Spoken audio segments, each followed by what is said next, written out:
Hey everyone, this is Wendy. Today I am not reviewing a product. I'm actually reviewing a cookbook. Well, not a food product, but a cookbook. Heidi and I both received a copy of this, and as promised, we are going to review it. Now, for those out there, when we do receive products, we review them honestly for you. So, the people who send it to us are at risk because if we don't like it, we're going to tell you we don't like it.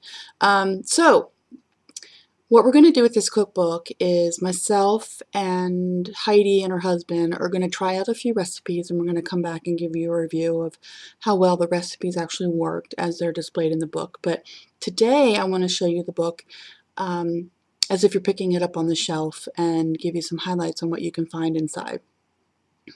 First of all, it's a pretty thin book, but the reason I like that is it will open up nicely, and you can work with it on your counter. So it stays open. What you see inside, all right, so let's just take a close look. Let's allow it to focus.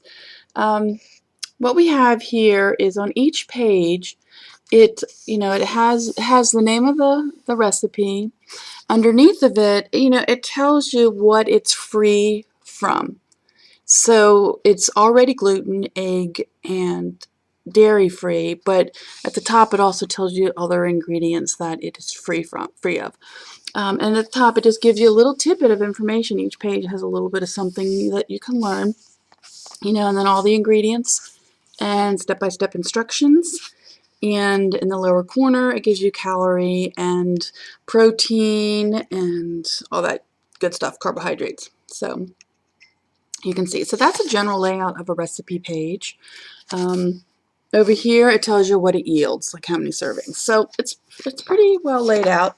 The front of the book, we got the typical acknowledgments and such, but if you go a few pages in, it's really quite a good educational piece for those of you who are just new to the gluten-free world and the dairy-free and the egg-free and all that stuff. So, it helps you learn how to read labels and how to avoid cross-contamination and how to read recipes, and talks a little bit about being vegetarian and how to do that, because the book is really focused on gluten-free and being a vegetarian. And then you go in and you get gluten-free ingredients and tips for success, and here we go. Heidi and I just love this picture.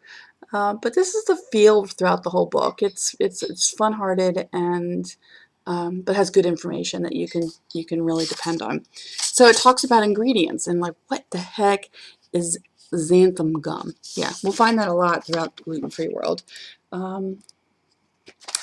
Different flours, what to do, tips and techniques instead of eggs. It has how to substitute eggs in other recipes. So if you have a recipe that's not in this book, but your regular cookbook, and you have an egg in there and you want to replace the egg with something else. And then what I like here is it tells you what you should have in your gluten-free vegan pantry. This comes in handy if you're new to the gluten-free world, because you just don't know what you need in your pantry in order to cook. And I like that.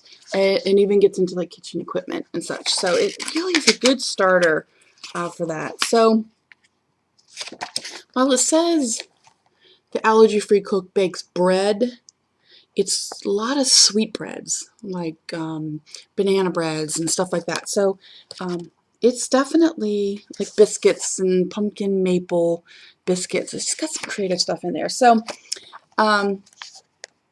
it is in the United States, it's priced at $14.95, in Canada at $17.95. So I think it's a good price for what you get, and I would love to hear from anyone who has already used this book and if they like it. So wish you the best of luck with your gluten-free vegan cooking.